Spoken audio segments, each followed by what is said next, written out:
Got something that's very, very important about the TV commercials.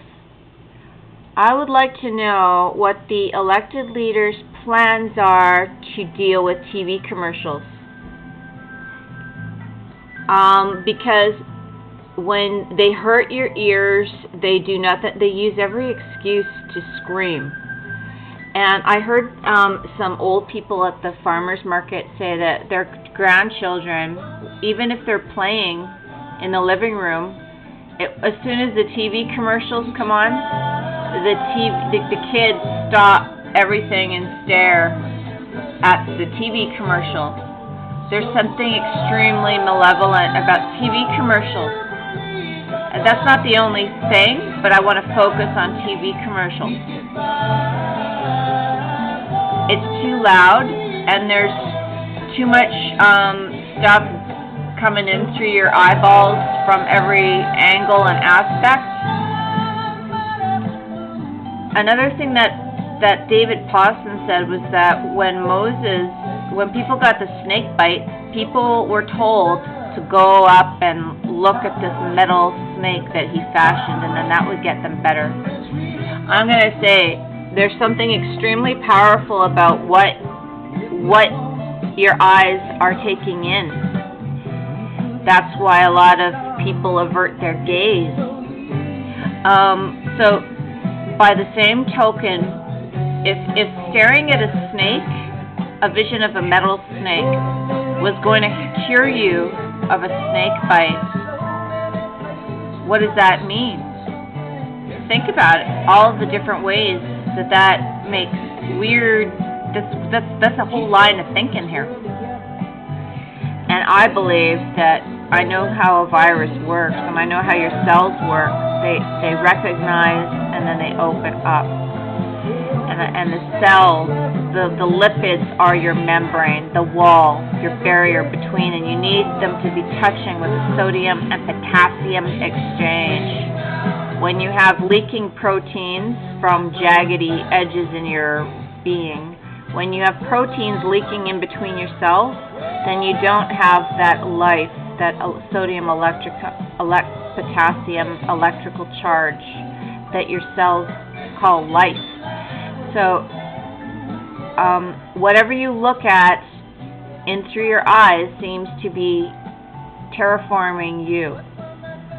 And that's why with all witchcraft and Satanism, they always use a glyph, even that, including all the ascended masters, including Saint Germain. You're staring at a glyph. That's a portal. That's a doorway. You create these portals, or you could call it any kind of a light. Like even if you were to stare at something, right? Like a candle, and then you close your eyes, you could still see that shape when you shut your eyes. Okay, that's a portal.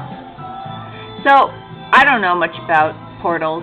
I'm told stay away from that shit. The only portal that I need is to think about the lamb, the spotless lamb, which has no electromagnet. It doesn't have any static. That lamb doesn't give me any static like everything else gives me static. So what are you going to do about the commercials?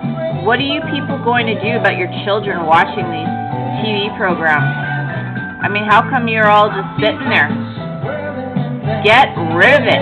What happened to people? They used to be able to organize, protest, say no. Now you can't. I mean, I can't be the only one. Every time I complain, I wrote to the place where the TV invites you, the Canadian Broadcasting Standards. I told them exactly when I saw the bloodied hand and the creepy little videos in between the movies, and they said I had to tell them twice, and then because they said they didn't know when it was exactly, and I told them exactly when. They said, well, we'll get the people that make it to contact you. And I'm like, well, what am I calling you for then? What? I mean, emailing you. Why did you say complaints come here and now you're going to make me fight them myself? Why don't you watch the video yourself and then you take responsibility. Buck passing world!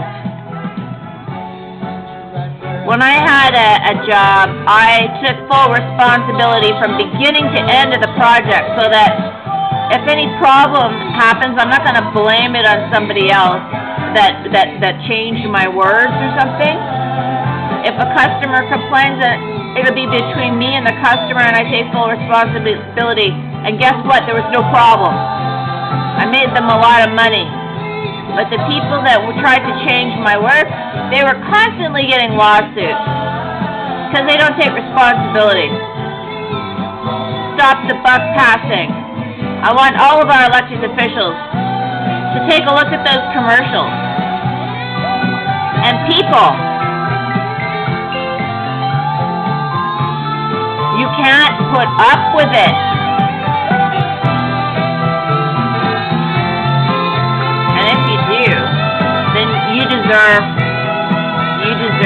exactly what you're gonna get. And that's your grandchildren. 1966, the destruction of the 4 old things, because you're an old thing. We're all gonna get old.